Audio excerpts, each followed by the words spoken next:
자, 결제론. 이번 장에서는 신용장에 대해서 말씀드리겠습니다. 자, 우리가 이제 신용장 많이 들어봤어요. 그죠? 그래서 이제 신용장 결제 방법이 어떤 방법이냐. 사실 앞장에서도 얘기를 드렸다시피, TT, 그러니까 이제 우리가 송금환이죠. 그죠? 그러니까 이제 텔레그래프 트랜스퍼는 사실 지금 빈도나 양에서는 제일 많이 사용되고 있습니다. 근데 이게 전체적으로 우리가 뭐 이렇게 무역 결제하면 TT를 사용되는 빈도와 양에서는 제일 많다고 합니다. 자, 그렇지만 TT는 간단하죠. 다른 게 뭐 있습니까? 그냥 돈을 우리가 ATM기에서 돈을 송금하듯이 자동이체 시키듯이 그냥 그렇게 자동이체가 아니라 송금시키듯이 그렇게 이제 돈을 보내면 되는 거죠. 그러면 이제 뭐 제일 간단하죠. 그죠? 이것저것.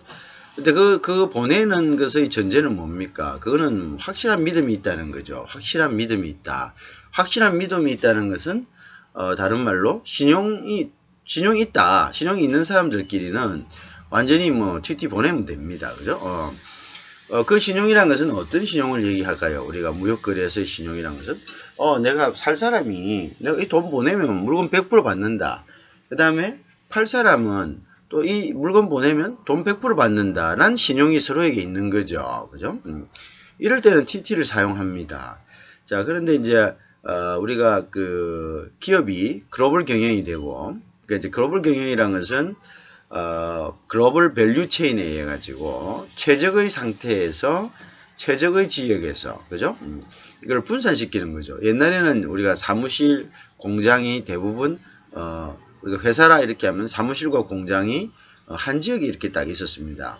근데 최근에는 교통과 통신이라는 이러한 핵심 요소들이 발전하게 돼서 국내에서도 기업이 본사 즉 사무실은 서울에 있고 그 다음에 이제 공장은 뭐 경기도나 그 다음에 충남이나 뭐 이런데 심지어 그보다 더 먼 곳에 이렇게 있죠. 왜냐? 일단은 뭐 서울 지역에 지대가 높으니까 시설을 다 하기에는 부담이 있으니까 옛날에는 이제 예를 들어 떨어져 있으면 일일이 뭐 차를 타고 가거나 전화를 하고 이러니까 안 되니까 현장에 가야 되고 그러니까 그게 굉장히 힘들었어요. 그러니까 사무실 바로 옆에 있는 옆에다 공장을 두고 이렇게 하는 게 뭐 땅값은 비쌀지는 몰라도 어쨌든 통신하고 또 그다음에 뭡니까 교통 이런 걸 또 감안한다면은 원거리에 있으면 그 비용이 더 많이 드니까요. 그런데 이제 교통통신의 발달로 굳이 사무실하고 공장이 같은 지역에 있을 필요가 없죠. 그죠? 국내에도 마찬가지였고. 이게 이제 확장된 것이 이제 국제 경영이란 거죠.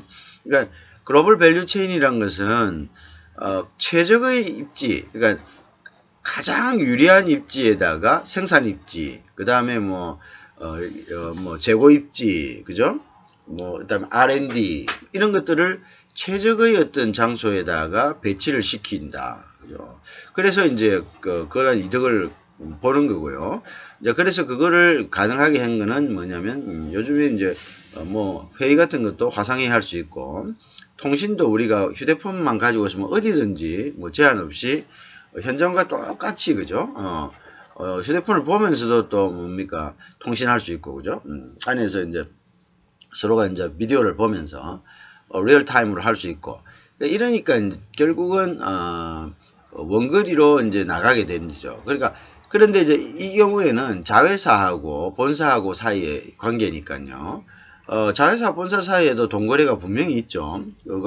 예를 들어서 뭐 자회사에 물품을 뭐 하기 위해서 돈을 보낸다든가, 그럼 자회사에서 벌어들인 돈을 또 본사로 보내야 된다든가, 뭐 이런 정도의 이제 뭐 빈번하게 있는데, 근데 이 사람들은 자기 이제 parent company라고 또 sister company라고 뭐 또 그 자회사를 또 영어로는 subsidiary 뭐 이런 식으로 표현을 합니다. 그런데 이런 사람들은 자기네들과 신용이 100% 있기 때문에 그거를 돈을 송금하고 하는데 굳이 어떤 상품이나 어떤 금전의 어떤 개런티, 상품이 오겠지, 금전이 오겠지, 돈이 붙여주겠지 하는 것을 걱정할 이유가 없습니다. 그리고 이제 글로벌 경영이 확대됨에 따라서 당연히 자회사와 그 다음에 그 본사 간의 어떤 결제의 빈도수가 높아지고 그 다음에 이 대기업들이니까 중소기업이 보내는 그러한 것보다 훨씬 금액도 클 겁니다. 그래서 이제 TT가 사용 빈도라든지 사용 면에서 굉장히 증가가 된 거죠. 자, 그런데 조금 전에 이제 요런 TT, 그러니까 이제 송금, 이 송금을 통해서 송금 방식을 통해서 했을 때는 무엇이 전제된다고 얘기를 들었습니까? 신용이 전제되어 있죠. 신용이, 그죠? 신용이 전제되어 있다. 뭔가에 사는 사람과 파는 사람 간에 돈을 받는 사람과 보내는 사람 간에 신용이 전제가 되어 있습니다. 그쵸? 자, 그런데 우리가 생각해 봅시다. 여러분들이 이제 막 학교를 졸업하거나 아니면 이제 여러분들이 어떤 기업에 들어가서 근데 그 기업이 자회사 본회사관이 아니고 그냥 전혀 모르는 우리가 국제 거래를 하다 보면은 아까 이야기한 글로벌 밸류 체인이라는 자체가 가장 경쟁력이 있는 데서 구입해 오는 겁니다. 그죠? 거기서 이제 교통과 통신이 발달해서 가능하죠. 그러면 이제 그런 기업을 찾다 보면은 여러분들이 전혀 이제 한 번도 일면식이 없는, 본 적도 없고 뭐 한 번도 그 사전에 이전에 이제 그 교류가 없던 이런 기업들과 컨택을 하게 됩니다. 자, 근데 이제 이 기업에 대해서 우리가 원자재를 사거나 아니면 우리 물건을 팔아야 될 그런 경우가 생기겠죠. 그죠? 그러면 때로는 여러분들은 이제 구매자로서, 때로는 여러분이 판매자로서의 어떤 위치가 됩니다. 어떤 위치가 되든 간에 우리가 그 상황에서 갈등하는 부분이 뭡니까? 자, 내가 판매자가 되었을 때는 상대가 나에 대한 신용이 없는 거죠. 왜? 한 번도 거래가 없었기 때문에. 그러면 내가 물건을 먼저 보냈을 때 저 사람이 나한테 돈을 보낼 것인가에 대해서 굉장히 이제 조금 불안해지겠죠. 그죠? 그 다음 내가 구매자가 되면 내가 돈을 보냈을 때 저 사람이 나에게 물건을 보낼 것인가. 자, 이렇게 서로 간에 구매자와 판매자 간에 뭐가 지금 없는 상태입니까? 그 두 사람 간에는 지금 신용이 없는 상태입니다. 그죠? 자, 그러면 여기서 선뜻 누가 결심을 하고 이렇게 돈을 보내든 물건을 보내든 보낸다고 합시다. 그러면 거래는 시작되겠죠. 뭐 뒤에 거래가 뭐 어떤 상황으로 갈지 가고 안 가고는 뒤에 문제고 그것이 이루어질지 안 이루어질지 그죠? 뭐 물건이 올지 돈이 뭐 올지 이건 뒤에 문제고 누군가 일단 먼저 결심을 하고 시작을 했다면 일단 거래는 이루어집니다. 자, 그런데 이렇게 실질적으로 뭐 이렇게 되는 경우는 100에 한 한두 건 정도겠죠. 그죠? 전혀 모르는 사람들한테 예를 들어서 이제 아까 TT도 얘기했지만 자회사와 본회사지만 우리가 송금 방식을 취할 때는 또 다른 경우에 이제 또 송금 방식을 취하는데요. 보통 경향을 보면은 이게 이제 일방이 공급자가 굉장히 이제 레퓨터블한 경우에 그러니까 예를 들어서 뭐 큰 기업일 경우에 그죠?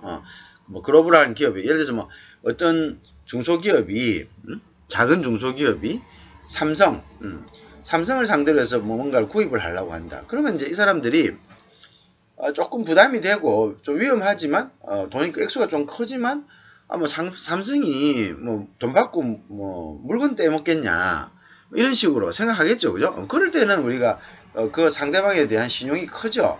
그러면 돈을 보내게 되어 있습니다. 그죠? 자, 그렇지 않은 경우는 좀 힘들고요. 그죠?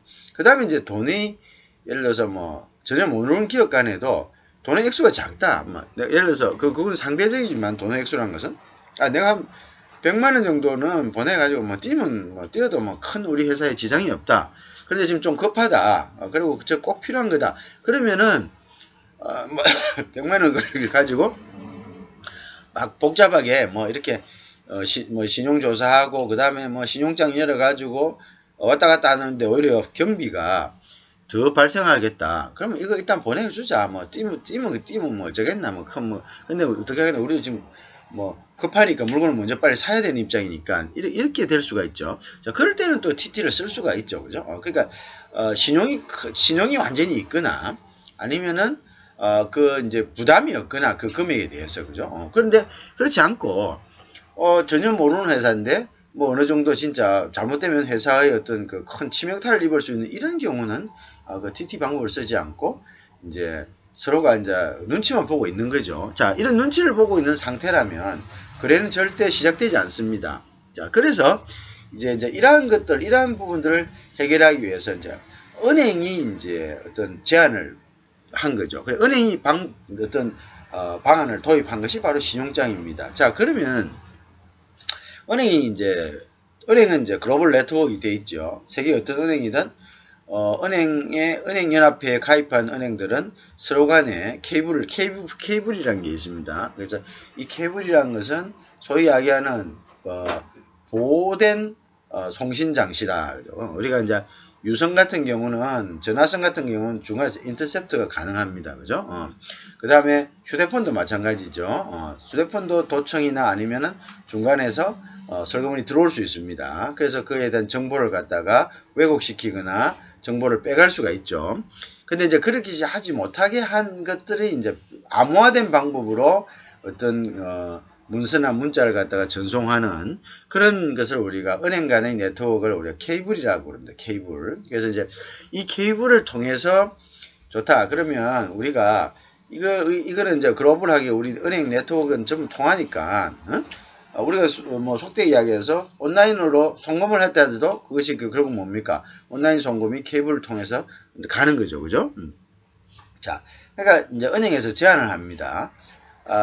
이건 이제 처음에는 영국의 상업은행들이 독점을 했었죠. 자, 영국이 식민시대를 하면서 세계의 어떤 식민지란 것이 원료를 값싸게 구하거나, 그죠? 또는 뺏어오는 거고요. 그 다음에 그것으로 만든 상품을 또 시장화하는 것이 식민지입니다. 그 식민지를 그런 식으로 이용을 했죠. 그래서 이제 식민지를 계속적으로 개척한다는 것은 결국은 이제 그 나라들이 이제 중상주의 입장에서 이제 계속적으로 자기들의 어떤 경제 영토를 갖다가 넓혀가는 거가 됐잖아요. 자, 그래서 이제 영국에서 사실은 이제 은행 뱅킹 시스템이 굉장히 발달이 되었고, 이제 그쪽에서 이제 이런 생각을 하게 된 거죠. 자, 그러면 사는 사람 이리 와봐라. 네가 걱정하는 게 뭐냐? 이렇게 물어보는 거죠. 자, 이 뒤로 이제 넘어가서 다시 설명할게요. 그러면 이제 사는 사람이 왔습니다. 그래서 사는 사람이 물어봤습니다.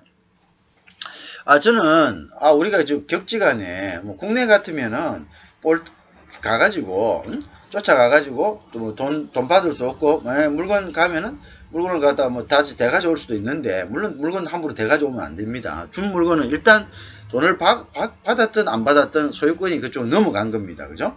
그걸 가져오면 그거는 또 뭐가냐면 절도가 됩니다. 절도. 내가 돈을 못 받았지만 준 물건을 갖다가 내 돈 못 받아서 이게 가져온다고 이렇게 가져오 버리면 그 절도가 됩니다. 그거는 이제 어떻게 하냐면 그 사람한테 돈 못 받아서 가져갑니다 하고 허락받고 가져와야지. 아니면 예를 들어서 뭐 가져가기 전에 만약에 며칠간 돈을 못 주면은 돈을 받은 게 없으면 이것은 다시 회수해 올 수 있습니다 라는 그 정도의 서로 간에 약속이 돼야 됩니다. 아닌데 그냥 인도를 했다. 인도를 하면 일단 뭡니까? 그 사람이 점유하에 있는 거죠. 그죠? 그 사람이 점유하에 있기 때문에 그건 그 사람의 물건입니다. 내가 돈을 받고 안 받은 건 두 번째 문제고. 왜? 꼭 돈이 가야지 소유권이 가는 게 아니거든요. 그래서 일단은 소유권 개념하고 이 대금을 결제하는 개념하고는 별개의 개념입니다. 그래서 여러분들이 물건을 갖다 놓고 안 준대 어쨌든 물건을 가져올 수 있다는 조건이라고 합시다. 그러면 가서 가져올 수도 있고 뭐 이런 여러 가지가 있잖아요. 자, 그런데 국외 같으면 일단 여러분들이 나가려면 비자가 있어야 돼요. 자, 지금 코로나다. 그럼 못 나가게 한다. 그럼 국내에서 일단 비자가 비자가 아니라 여권이 이제 나가게 하는 것을 허가한 게 여권이죠. 여권이 안 끊기겠죠. 자, 그런데 내가 여권은 받았어요. 근데 들어오려는 나라가 지금 코로나 때문에 못 들어와요. 우리나라는. 이렇게 하면 비자가 발급이 안 되겠죠. 그죠? 자, 그러면 이게 무슨 말입니까? 뭐 이거 코로나뿐만 아니라 전쟁이 난다거나 아니면 두 나라 간의 관계가 안 좋아진다거나 뭐 여러 가지 어떤 상황이 있을 겁니다. 그래서 격지 간에 특히 나라 간에 국경을 넘는 것은 자기가 뭐 자기 가고 싶다 해서 바로바로 갈 수 있는 상황도 있겠지만 갈 수 없는 상황도 생긴다. 그럼 갈 수 없는 상황에는 어떻게 됩니까? 그 사전에 돈을 받을 수 있는 그런 완벽한 장치가 안 돼 있다면, 그죠? 왜? 완벽한 장치는 뭡니까? 돈을 주는 입장, 사는 사람 입장에는 물건이 실렸다는 것을 확실하게 확인해야 되고요. 물건이 자기한테로 붙여졌다는 거. 그 다음에 이제 파는 사람 입장에서는 어떻게 바로 물건을 준과 동시에 돈을 받을 수 있는 것이 확신이 돼야지. 확신이 돼야지 외상 주고 돈을 못 받아보면 그날까지 가야 되고, 또 뭡니까? 돈 주고 물건 못 받으면 또 그날까지 가야 되잖아요. 근데 가는 게 어떻다고? 쉽지가 않다 이거죠. 그죠? 쉽지가 않다. 자, 이런 것들을 이제 은행 이제 연합회에다가 이제 뭐냐면 하소연을 했다 이거죠. 그러니까 이제 은행연합회에서 그래 그럼 좋다. 내가 방법을 제시하마 이렇게 된 거죠. 자, 그 방법이 뭐냐? 자, 봐라. 저 수입업자는 니 돈 줬는데 물건 못 받는 게 이제 네가 걱정하는 거 아니냐. 자, 그러면 그 돈을 일단 나한테 다오. 나한테 다오. 자, 주면 내가 물건을 확실하게 네 물건이 니한테 왔다는 걸 확신하게 내가 확인하고 그 물건 보낸 사람한테 돈을 주겠다 이렇게 하죠. 그럼 수입업자는 굉장히 안심이 되고 해피해지겠죠. 그 다음에 수출업자한테 갑니다. 야, 너가 네 걱정하는 나 알고 있다. 네가 물건 보내는데 돈 못 받는 거 아니냐. 그럼 좋아. 네가 물건 보내자 말자. 내가 돈 바로 줄게. 물건 보냈다는 징표만 내한테 가지고 와. 그러면 내가 바로 돈을 먼저 줄게. 이렇게 된 거죠. 자, 그러면 수출업자도 굉장히 안심이 되고 해피합니다. 그리고 마음을 놓고 물건을 만들 수 있습니다. 그죠? 자, 왜? 중간에 은행이 보증을 했습니다. 근데 이 보증은 사실 보증이라는 언어를 쓰지만 이 보증은 완벽한 보증은 아닙니다. 그것은 조건에 맞았을 때 수출업자에게 보증을 해준다. 이런 이야기가 되는 겁니다. 그죠? 자, 그래서 어쨌든 보증을 하는데요. 자, 보증을 하는데 이때 이제 은행이 두 개의 은행이 발생합니다. 자, 첫째는 뭐냐면 수입업자의 은행이 1차 은행이 됩니다. 그래서 우리가 오프닝 뱅크다, 개설은행이다 이렇게 하는데요. 수입업자의 은행은 우리가 먼저 수입업자한테 수입업자가 자, 내가 그러면은 좋아. 우리 은행이 중간에 서서 자, 신용을 제공해 주겠다. 무슨 신용? 자, 은행은 약속한 것을 지킨다. 은행은 일단 돈이 있습니다. 그 다음에 은행은 어떤 큰 어떤 조직이고 공공적인 어떤 성격을 갖고 있기 때문에 문제가 됐을 때 사기업과 달리 그것을 갖다가 부인할 수 없다는 거죠. 그죠? 부인하면은 부인할 수는 있겠지만 정당한 경우에도 부인할 수는 없다. 그렇게 되면 이제 여러 가지 이제 은행이 갖는 공신력이 굉장히 떨어지잖아요. 그러니까 은행은 약속을 지키기라는 신용이 있습니다. 그래서 이 은행이 자기의 신용을 수출업자에게, 즉 수입업자에게서 갖지 못하는 수입업자가 가지지 못하는 신용을 수출업자에게 제공하고, 그 다음에 수출업자가 가지지 못하는 신용을 수입업자에게 제공함으로써 은행의 신용으로서 그러니까 거래를 시작하게 만든다. 그래서 이걸 갖다가 우리가 신용장이다 이렇게 이야기하는 겁니다. 자, 그래서 이제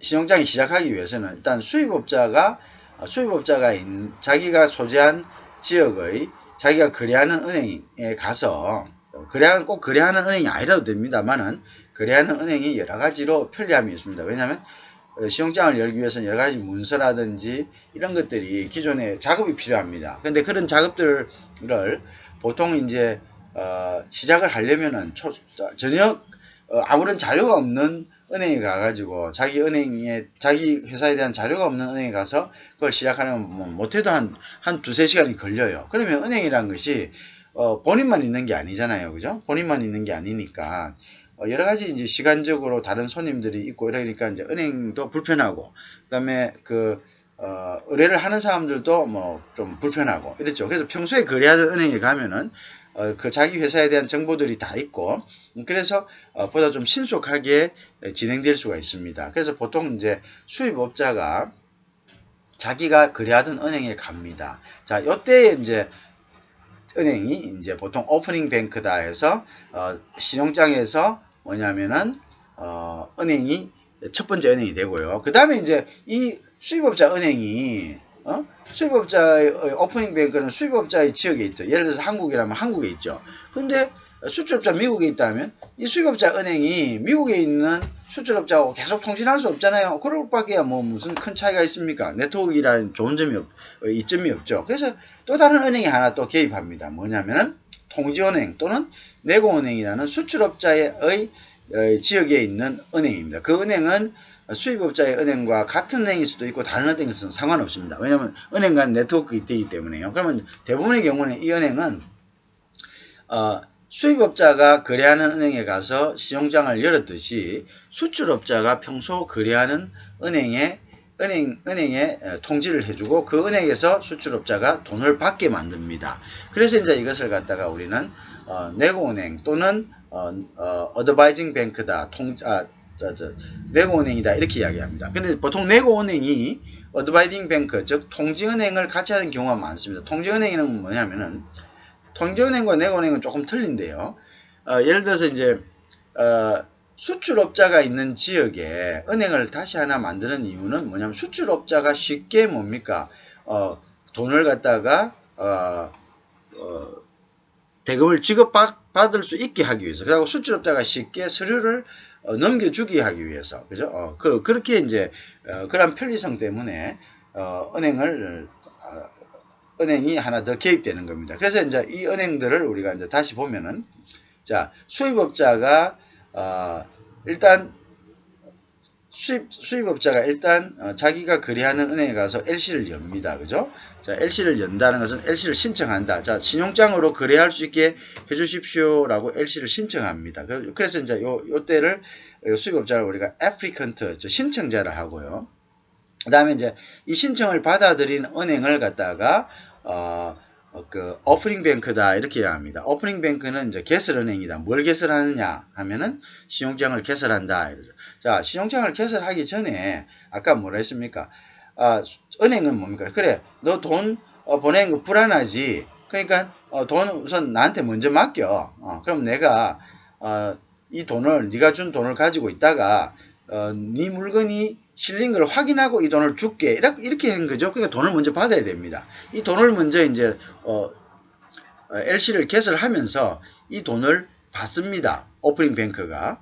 자, 이때 이 돈을 받으면서 LC를 개설하는데요. 이것은 우리가 보통 우리 민간에서, 민간이나 기업에서 대부 받는 것, 즉, 대출 받는 거나 똑같습니다. 우리가 대출을 받을 때 어떻게 하죠? 대출을 받을 때, 담보를 제공하잖아요. 그 담보는 집을 제공하기도 하고 또 자기가 가지고 있는 예금을 갖다가 제공하기도 합니다. 그래서 예금을 제공한다는 것은 예금을 적금 같은 거, 적금은 아직 자기 탈 거 있는데 이걸 이제 일단은 먼저 조금 내가 어떻습니까? 내가 적금이 있다, 1억이 있다. 그럼 1억을 갖다가 타야 되는데 이걸 타면 지금 깨면은 어떻게 됩니까? 내가 손해를 볼 것 같으니까 이거는 어차피 나중에 나한테 나올 돈이니까 이 은행에다가 이 돈을 내가 안 찾겠습니다. 대신에 이 돈만큼 이 돈 절반 되는 한 5천만 원을 빌려주십시오 이랍니다. 그럼 은행이 보고 이 돈은 어차피 이 사람 앞에 갈 거네. 그럼 이 돈에 대해서 유치권을 행사합니다. 그럼 이제 이 돈을 일단 가져가지 못하겠다 하고 그 다음에 이 돈을 담보로 해가지고 5천만 원을 빌려주는 똑같은 겁니다. 자, 1억 원을 대출을 시켜주는 거나 마찬가지입니다. 신용장을 개설한다는 것은. 자, 이 사람이 이제, 수입업자가 와서, 자, 1억 원짜리를 내가 물품을 구입을 하는데요. 내가 돈을 먼저 보내려고 그렇습니다. 자, 그러니까 1억 원짜리 신용장을 열어주세요. 그러면 이제 수입업자는, 그럼 오프닝 뱅크는 뭡니까? 그래. 1억 원짜리 신용장을 해준다는 이야기는, 자, 1억 원을 내가 먼저, 대출을 해줬구만. 대출을 해줬구만. 먼저 그 돈을 내가 주겠다. 대신에 네가 1억 원을 갖다 놔라 이거죠. 갖다 놓는데 이 갖다 놓는 거는 제일 마지막에 찾아갑니다. 제일 마지막에 은행이 이 1억 원을 맡기는 담보를 제공한 1억 원. 담보도 이거 똑같습니다. 담보를 1억 원을 갖다가 제공해 놓을 수도 있고요. 집을 맡길 수도 있고 신용으로 할 수도 있고 똑같습니다. 그거는 그 회사가 어떤 정도의 신용이냐에 따라 틀린 거죠. 근데 보통은 이제 디포짓을 하게 합니다. 자, 아니면 1억 원이면 한 2억 원짜리 집을 갖다가 담보를 해라. 그래 나중에 이제 결산할 때는 1억 원을 가져와야 되는데 만약 1억 원을 안 가져오면 이 집을 갖다가 어떻게? 대부분 똑같죠. 나중에 돈 상환해야 되잖아요. 돈 상환하는데 돈 안 가져오면은 그 맡겨놓은 집을 경매에 넘겨버리잖아요. 이것도 똑같다고 보면 됩니다. 이것도 대부다. 자, 그래가지고 이제 이 사람들이 이제 그 수입업자가 이제 그 돈을 갖다가 이제 1억 원을 딱 먼저 받아놓고 그 다음에 이제 이거를 갖다 오프닝을 해줍니다. 자, 오프닝을 해주면 신용장이 열렸다. 뭐 신용장이 열렸다는 것은 수출업자 입장에서 무슨 말이냐면, 수입업자가 내한테 줄 돈을 1억 원을 그게 캐슬은행에 일단 담보로 제공해 놓고, 그걸 우리가 이제 디포짓이라 이렇게 이야기합니다. 디포짓 제공을 해 놓고 일단 신용장을 열었기 때문에 이 신용장은 취소할 수 없는 신용장이야. 취소 불능불입니다. 신용장은. 그래서 취소할 수 없는 거기 때문에 내가 안심하고 물건을 만들어도 중간에 이거 취소합니다 라는 말을 할 수 없는 거기 때문에 나는 이제 이게 딱 신용장이 열린 이상은 내가 물건을 만들어 가지고 수입업자가 원하는 서류만 딱 준비해 가지고 내가 이거를 내가 거래하는 은행에 가서 내고 해달라라고 하면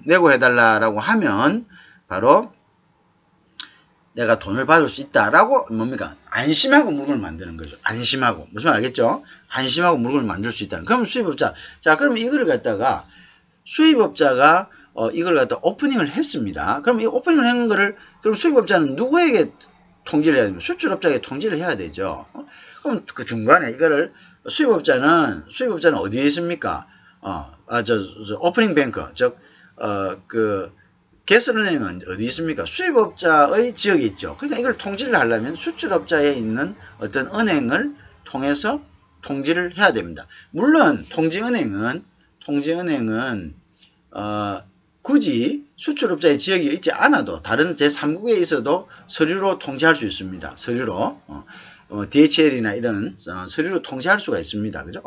자, 어쨌든 간에 이제 통지를 해서 수출업자한테 갑니다. 보통 통지은행은 수출업자가 제공한 수출업자의 계좌가 있는 은행으로 통지를 하는 경우가 대부분입니다. 그런데 이제 아랍계 은행 같은 경우는요. 아랍계 같은 경우는 아랍계 기업들은 대부분 통지를 자기네들 은행을 통해서 합니다. 근데 이제 이 아랍계 은행들은 통지만 하는 은행들이 많습니다. 그래서 그 통지 수수료가 크게 한 3만원, 4만원 정도 되는데요. 그것을 이제 일단 그 통지 수수료도 예를 들어서 아랍계 기업들이 한두 개가 아니지 않습니까? 그럼 그것도 엄청나겠죠. 수수료만 해도. 그죠? 그래서 이제 어쨌든 그렇게 통지만 해주는 이제 은행들이 있습니다. 그래서 이제 이런 은행들을 통해서 통지를 아랍계 은행들을 하고요. 대부분의 은행들은 수출업자가 외환 통장을 가지고 있는 그 은행으로 통지를 해주는 경우가 많습니다. 그래서 사전에 이제 당신 그 계좌번호 주세요라고 합니다. 그죠? 계좌번호 주세요라고 하면은 이제 그 번호 보고 이제 그 스위프트 코드입니다. 스위프트는 그 케이블 그 은행 간 케이블을 하는 그 케이블에서 뭐냐면 전화번호와 같은 겁니다. 그 은행의 전화번호와 같은 거죠. 우리도 팩스를 받으려면 전화번호가 있어야 되겠죠. 이제 케이블에서는 그 번호를 갖다 스위프트 코드라 이렇게 이야기해요. 스위프트는 전환하다 이런 뜻이죠. 보내다. 그죠? 그 코드라는데 그 주면은 그 은행이 이제 어느 은행인지 정확하게 나옵니다. 그럼 이제 그 은행을 통해 가지고 보통 통지를 합니다. 그죠? 그죠? 그럼 통지가 오면은 그러면 이제 수출업자는 이제 그걸 가지고 물건을 만듭니다. 그죠? 물건을 만들고 통지를 받고 물건을 만드는데 이제 중요한 거는 여기에 있습니다. 이제 여기 물건을 만들 때 덥석대고 이제 신용장을 신용장이 왔다 이래가지고 이제 여기 조금 여기 그림이 없는 부분을 좀 설명하는데요. 신용장이 왔다 해가 좋아가지고 이제 이 물건만 만들면 이제 난 이제 돈 이거 내 거네. 하면서 물건을 열심히 만듭니다. 자, 근데 주의해야 될 점이 있습니다. 자, 신용장은 아까 이야기했지만 보통 신용장을 할 때 은행이 보증한다. 은행이 보증해서 은행이 신용을 제공한다. 자, 내 믿고 만들어라. 자, 내 믿고 돈 보내라. 내가 돈을 갖다가 네 돈 먼저 보관하고 있다가 내가 돈 먼저 주고 네가 내한테 보관했으니까 내가 돈 먼저 주고 그 다음에 이제 물건 확실히 받으면 주고 그 다음에 나중에 이제 네 돈 내가 여기 네가 담보로 한 거 가져가겠다. 이제 이런 그건데 그런데 이제 문제는 그러면 이제 수출업자의 입장에서는 내가 신용장을 열었으니까 신용장은 취소 불능이니까 내가 물건만 만들어 가지고 싫으면은 바로 내가 돈을 받을 수 있다. 맞습니다. 자, 그런데 이제 이 돈을 받을 수 있는 조건이 있습니다. 그래서 이게 100% 보증한다는 게 아니죠. 그래서 신용장의 조건이 맞아야 된다. 그럼 신용장의 조건은 어떤 것이냐? 은행이 만들어 놓은 조건이 아닙니다. 신용장의 조건은 물론 은행이 만들어 놓은 기본적인 조건은 있습니다. 신용장이 유효하기 위해서는 신용장 유효기일 안에 가서 돈을 요구를 해야 되고요. 또한 이제 거기에서 요구하는 선적기일이 또 있습니다. 선적기일. 자, 물론 이제 이거는 은행이 요구하는 사항은 아니고요. 뭐 은행이 요구하는 사항들도 아까 신용장 개설 기일 안에 신용장 유효 기일 안에 가야 된다는 거, 그죠? 뭐 이런 것들을 이야기하고, 그런 규정이 없을 때는 또 여러 가지 규정이 있습니다. 그 규정은 모두 다 일단은 신용장을 오프닝하는 애플리컨트, 즉 수입업자가 모두 지정합니다. 자, 나 요런 서류가 필요하다. 이 물건이 우리나라에 도착했을 때 이 물건을 찾기 위해서는 요런 서류가 필요하다. 요런 서류 보내야 된다. 자, 그 다음에 뭐 요런 검사증이 필요하다. 이런 여러 가지를 제시를 하겠죠. 그죠? 이런 여러 가지를 제시를 하는데, 그런데 이 제시하는 요구 사항에 대해서 하나라도 빠져 있으면은 신용장은 엄격성의 원칙이다. 이래가지고 discrepancy라 이렇게 불일치다 이렇게. 그래서 수출업자의 내고은행, 즉 수출업자가 나중에 돈을 받으러 간 그 은행에서는 그 신용장을 내고하지 않습니다. 내고한다는 말은 뭐냐면 서류를 매입한다는 겁니다. 그 서류가 무슨 서류냐면요. 수출업자가 이것은 격지간의 국경을 넘어야 되기 때문에 수입업자는 물건이 왔다 해서 물건을 찾을 수 있는 게 아니죠. 어떻게 됩니까? 첫째 제일 중요한 것은 자기가 물건을 찾아야 됩니다. 물건을 찾으려면 물건을 보관하고 있는 선박회사에 가가지고 보관증, 즉 수출업자가 물건을 보내고 받은 보관증, 우리 그걸 갖다가 선화증권이라 합니다. 배에 실었다. 그래서 이 배에서 이 물건을 보관하고 있다라는 정표인 선화증권을 어떻게 해야 된다고?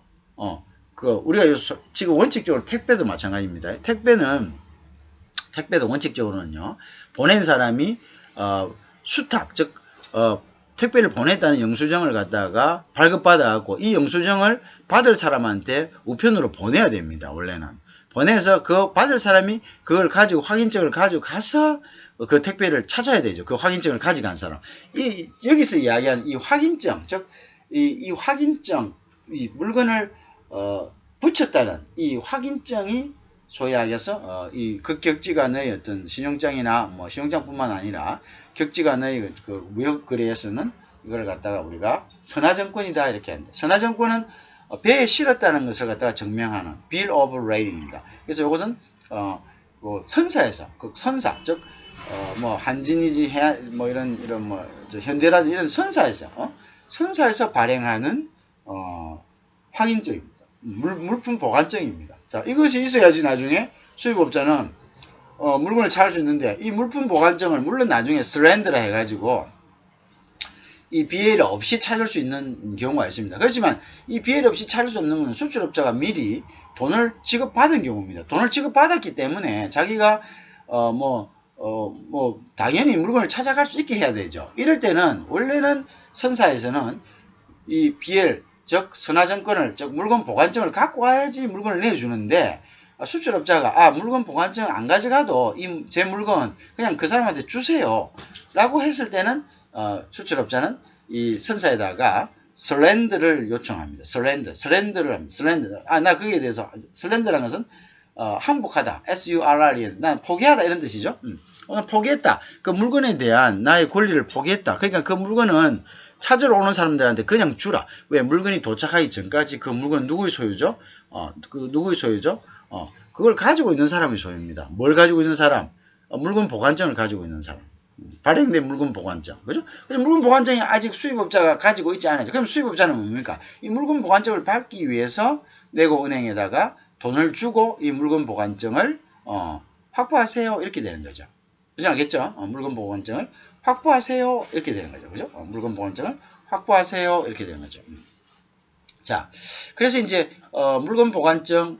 자, 그런데 중요한 거는 수입업자는 이 LC를 기본적으로 간단한 양식, 자, 뒤에 가면 그 양식이 어떤 건지, 어떤 서류가, requirement document를 해서 필요한 서류가 어떤 건지에 대해서 우리가 또 공부하게 됩니다. 근데 이제 수입업자가, 막 그냥, 거기에 이제 requirement document에 보면서 무슨 조사서, 막 그냥 식품 같은 경우는 막 이렇게 막 여러 개 있다. 근데 이게 액수가 크다 이거죠. 하면 10억, 20억 된다. 그럼 처음에 무역을 하는 사람 입장에서는 이거 10억, 20억이다. 크다. 근데 뭐 내가 한 마진이 한 30% 된다.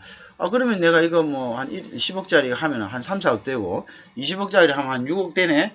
그래서 막 의욕이 앞섭니다. 의욕이 앞서가지고 막 무조건 된다. 이 사람이 취소할까 싶어서 막 무조건 된다고 이렇게 하고 했는데 나중에는 막 큰 낭패가 보게 돼. 왜? 이 신용장은 심지어 디스크레펀시, 불일치는 엄격성형에서 이 회사 이름도 이게 대문자로 쓰고 소문자로 쓰고 또 회사 이름을 축약해서 쓰고 자 삼성이라 써요. 삼성. 자 삼성 일렉트로닉 이렇게 하고 이런 회사가 있으면 있고 또 삼성 일렉트로닉스가 있을 수 있고 삼성 일렉트로닉 컴퍼니가 있어. 자 우리가 봤을 때 다 삼성인 것 같죠. 근데 삼성이라는 이름을 삼성이 독점해서 쓸 수가 없습니다. 왜? 이건 삼성이라는 이름은 독특한 그건 아니거든요. 응? 그죠? 그래서 우리가 또 특히 보세요. 특히 우리가 한 건물에 같은 이름이 우리가 사무실을 공동으로 쓰는 그런 거 있죠. 그런 요즘 시스템들이 많죠. 자, 그러면은 이 사람들이 직기를 이제 공동으로 쓰고 그러면 여러 사무실이 있지만 그 사무실에서 자기하고 같은 이름이 있는지도 알지 못하는 경우도 많아요. 자, 그러면은 뭐냐면은 뭐 일렉트로닉 틀리고 삼성 틀리고 삼성 일렉트로닉스 틀리고 삼성 일렉트로닉 컴퍼니 틀리고 뭐 코퍼레이션 틀리고 LT 틀리고 다 틀린단 말이에요. 그렇기 때문에 여기서는 스펠링 하나가 들어가고 덜 들어가도 이것이 사실은 이것은 엄격성에 의해서 은행은 그것을 억셉트 할 수 없습니다. 매입이 안 됩니다. 서류를. 그러면 그럼 어떻게 하냐? 이걸 이제 추심합니다. 추심한다는 것은 수입업자에게 물어봅니다.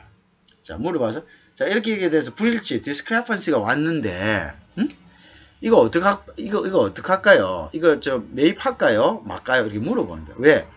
일단은 은행은 UCP 600이나 이제 통일규칙에 의해서 서류에 하자가 없을 때는 일단 뭡니까? 은행의 권한으로서 또는 은행의 권한 플러스 은행의 의무입니다. 의무로서 그것을 매입을 해야 돼요. 근데 하자가 있을 때는 절제 보증이 아니거든요. 이것은 매입을 거절할 수가 있습니다. 자, 단 수입업자가 매입을 하라고 그것을 퍼미션을 했을 때는 매입을 해주죠. 왜? 모든 책임은 다 수입업자가 지는 거니까요. 그죠? 자, 그런데 자기의 책임 하에 있을 때는 매입을 안 합니다. 그래서 굉장히 엄격하죠. 자, 근데 수입업자가 또 잘 보셔야 될게요.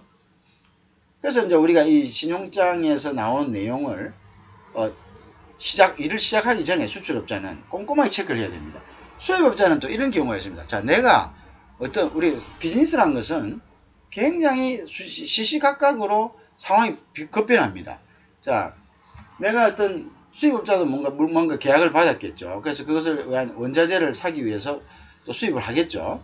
자, 그런데 수입업자가 처음에 이 사람하고 이제 계약을 또 했어요. 했을 때는 이게 계약이 이득이 있었는데 나중에 보니까 이제 수입업자가 뭐 예를 들어서 뭐 상대방이 이제 뱅크럽시가 됐다든지 아니면 상대방이 또 이렇게 보니까 이제 중간에 뭐냐면 이제 뭐 물가가 너무 많이 올라가지고 이거 뭐 해봐야 이득이 안 남을까. 그러니까 속된 말로 수입업자가 사정이 변했어요.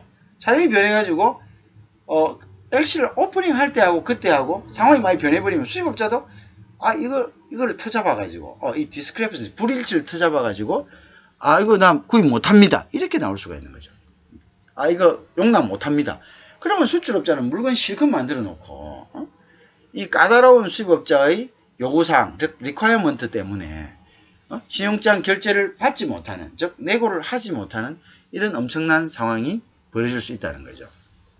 자, 이것이 바로 신용장 거래가 수출업자에게는 대금을 동시에 지급받을 수 있다는 이점이 있지만 바로 자, 국내에서 하면 어떻습니까?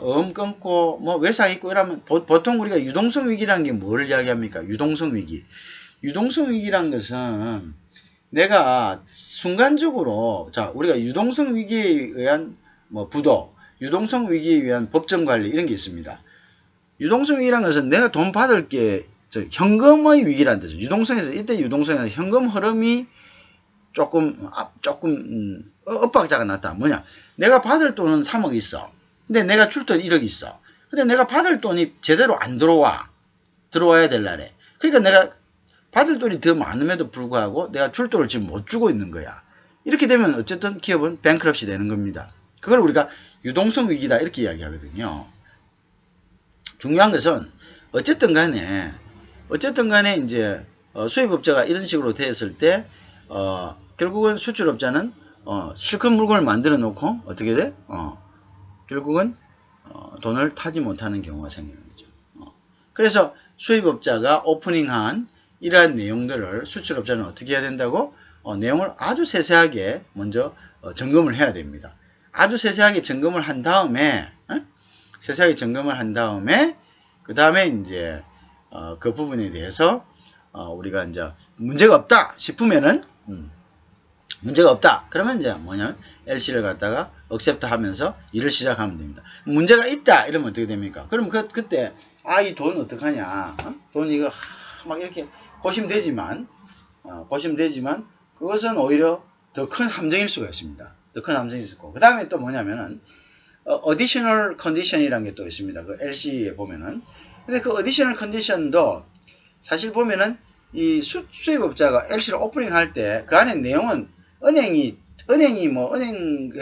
직원이 번역해 갖고 넣고 이런 거 없습니다. 은행 직원은 전혀 관여 안 합니다. 그 내용에 대해서는 은행 직원은 나중에 그 내용대로 가져왔나 안 가져왔나만을 갖다가 내고 하는 겁니다. 맞춰보는 겁니다. 자, 그렇기 때문에 쓰는 거는 수입업자가 쓰는데 수입업자가 거기다가 너무 많은 요구사항을 해놓으면은 그 요구사항도 사실은 불일치의 어떤 원인이 될 수가 있습니다. 그럴 때는 그러한 것들은 이제 요거 빼주십시오. 요거는 저희들이 할 수 있는 것이 아닙니다. 라고 분명히 얘기해야 됩니다.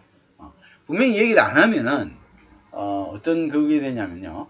얘기를 안 하면은 나중에 이제 그것을 지켜야 되기 때문에요. 지키지 않으면 돈을 못 받기 때문에 큰 낭패를 볼 수 있다. 그래서 이제 그럴 때는 amend LC라 해서 LC를 조금 정정해 주십시오 하고 다시 수출업자가 은행을 통해서 수입업자의 은행에 그 amend LC를 요구합니다. 그래서 정정해 주십시오. LC를 정정해 주십시오. 요 부분은 그래서 amend LC를 할 때 그 내용이 이제 요거는 요렇게 내용을 써야 됩니다. 그렇게 해야 되고 또 이제 수입업자가 LC를 열었는데 영어가 제대로 이제 아니고 자기만 알아볼 수 있는 영어로 하면 이게 무슨 말인지 모르면 나중에 굉장히 이제 문제가 됩니다. 왜 문제가 되냐면 은행 직원, 즉 내고은행, 즉 수출업자가 이제 나중에 내고하는 내고은행 직원도 그 내용을 모를 수 있잖아요.